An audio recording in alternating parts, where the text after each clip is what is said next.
নমস্কার বন্ধুরা, নতুন একটি ভিডিওতে স্বাগত। চলছে জ্যৈষ্ঠ মাস, আর এই জ্যৈষ্ঠ মাসে কিন্তু জোড়া অমাবস্যা দেখা যাবে, অর্থাৎ একটি মাসেই দুটি অমাবস্যা। যেই কারণেই জ্যৈষ্ঠ মাসটি এই বছরে মলমাস হয়েছে। প্রথমে একটি অমাবস্যা ছিল ফলহারিণী অমাবস্যা, এবং এরপরে জ্যৈষ্ঠ মাসের একদম শেষের দিকে 30-31 তারিখ করে পড়েছে আরেকটি অমাবস্যা তিথি।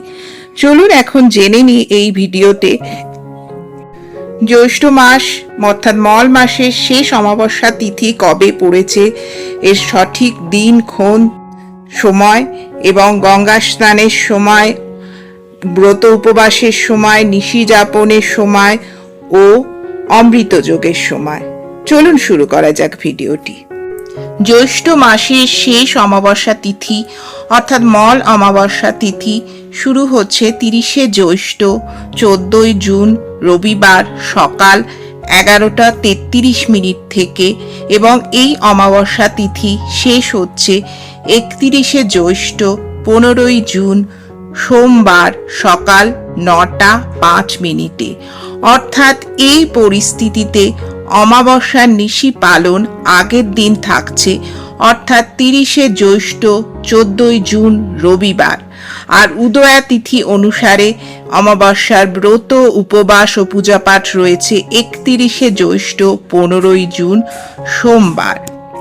এই অমাবস্যা তিথিতে গঙ্গা স্নানের শুভ সময় কি থাকছে চলুন জেনে নেওয়া যাক। 15ই জুন 31শে জ্যৈষ্ঠ সোমবার দিন সূর্যোদয় হচ্ছে ভোর 4:55।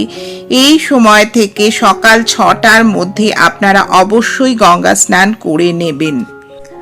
আর যারা দান করতে চান এই অমাবস্যা তিথিতে, তারা 9টা 5 পর মল মাস নিবৃত্তি হয়ে গেলে দান করতে পারেন।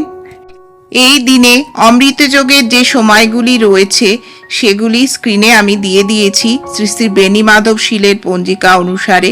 তার মধ্যে একটি যোগ রয়েছে রাত্রি 9টা 13 থেকে রাত্রি 12টা 3 মধ্যে। এটি অত্যন্ত একটি শুভ সময়। এই সময়ে আপনারা মা কালীর পূজা অর্চনা করতে পারেন। মা কালীর কৃপায় আপনারা সকলে খুব ভালো থাকুন এবং খুব ভক্তি ভরে শুদ্ধভাবে মা কালীর পূজা অর্চনা করুন এই অমাবস্যায়। আজকের ভিডিওটি এখানেই শেষ করলাম। ধন্যবাদ।